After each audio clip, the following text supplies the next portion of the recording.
Welcome to SR brotherhood. आपने तो सुना ही होगा, the more you sweat in peace the less you bleed in war. ये बात बिल्कुल सही है। पीस में ट्रेनिंग और तैयारी से वॉर में जीत मिलती है। इंडिया इस बात को सीरियसली फॉलो करता है, स्पेशली अभी पहलगांव टेरर अटैक के बाद। हाल ही में एयर फोर्स ने एक्सरसाइज आक्रमण शुरू किया है, जिसका मतलब साफ है, अटैक। यह ड्रिल पहलगांव अटैक के बाद शुरू हुआ है, जब पाकिस्तान सीज फायर वायलेशन बढ़ा रहा है। इंडिया अब किसी भी एस्केलेशन के लिए रेडी है। यह एक्सरसाइज सेंट्रल इंडिया में हो रहा है।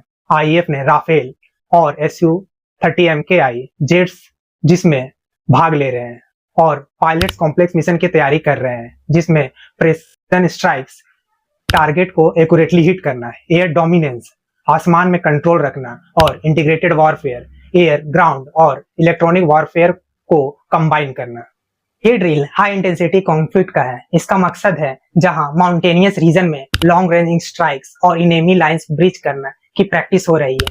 मैसेज क्लियर है, इंडिया अब डिफेंसिव से ऑफेंसिव मोड में शिफ्ट कर रहा है। आक्रमण ड्रिल बालाकोट एयर स्ट्राइक की याद दिलाता है। पुलवामा अटैक के 12 दिन बाद आईएएफ के मिराज 2000 जेट ने पाकिस्तान के बालाकोट में जैसा मोहम्मद के टेरर कैंप में स्ट्राइक किया। ये 1971 के बाद पहला एयर स्ट्राइक था। इंडियन जेट्स ने पाकिस्तान के अंदर घुसकर अटैक किया। मिसाइल 30 मिनट का था और इसमें टेररिस्ट के खिलाफ इंडिया का नया स्टांस दिखा। चुप नहीं रहेंगे। पर बालाकोट स्ट्राइक के कुछ कमी भी थी। ज्वाइंट प्लानिंग में थोड़ी कमी थी, इंटेलिजेंस शेयरिंग में डिले हुआ, मॉडर्न एयर पावर की जरूरत थी। एक MiG-21 भी गिरा और पायलट्स अभिनंदन को पाकिस्तान ने कैप्चर किया। इंडिया ने इसे सीखा और अपग्रेड शुरू किया। चलिए देखते हैं बालाकोट के बाद क्या बदला।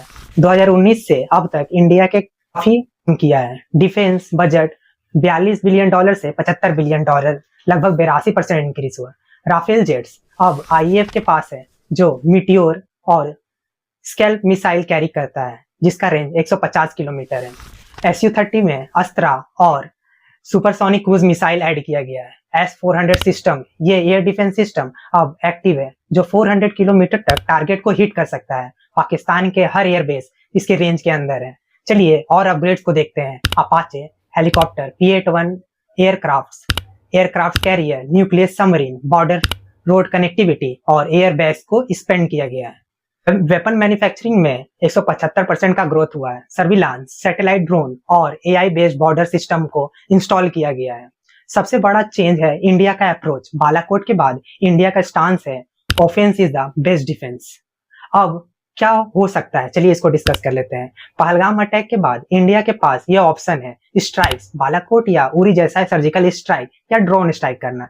नेवल ब्लॉकेज, पाकिस्तान के पोर्ट जैसे कराची और ग्वादर पर प्रेशर बिल्ड करना। मिशन अटैक, पृथ्वी, अग्नि या हाइपरसोनिक मिसाइल से अटैक करना। सीज फायर एंड 2021 के LOC सीज फायर को खत्म करना और प्रेशर बनाना। Hybrid warfare, cyber attack, information warfare, diplomacy से पाकिस्तान को आइसोलेट करना। पाकिस्तान भी अपना एसेट्स को बॉर्डर पे ला रहा है, पर इंडिया का स्टांस क्लियर है, टेररिज्म का जवाब मिलेगा। जब ग्लोबल पावर जैसे US, रसिया या ईरान अपने कॉन्फ्लिक्ट में बिजी है, कश्मीर का इशू भी इंटरनेशनल स्टेज पर आ रहा है। इंडिया अपनी सॉवरेनिटी और टेरिटोरियल इंटीग्रिटी पर कोई कॉम्प्रोमाइज नहीं करेगा। इंडिया अब रिएक्टिव नहीं, प्रोएक्टिव है। एक्सरसाइज आक्रमण में राफेल, SU-30 और S-400 से लेकर मॉडर्न सर्विलांस तक इंडिया बोल रहा है, हम तैयार हैं। यह एक सीरियस मैसेज है कि टेररिज्म के खिलाफ इंडिया अपने टर्म पर एक्शन लेगा। जय हिंद।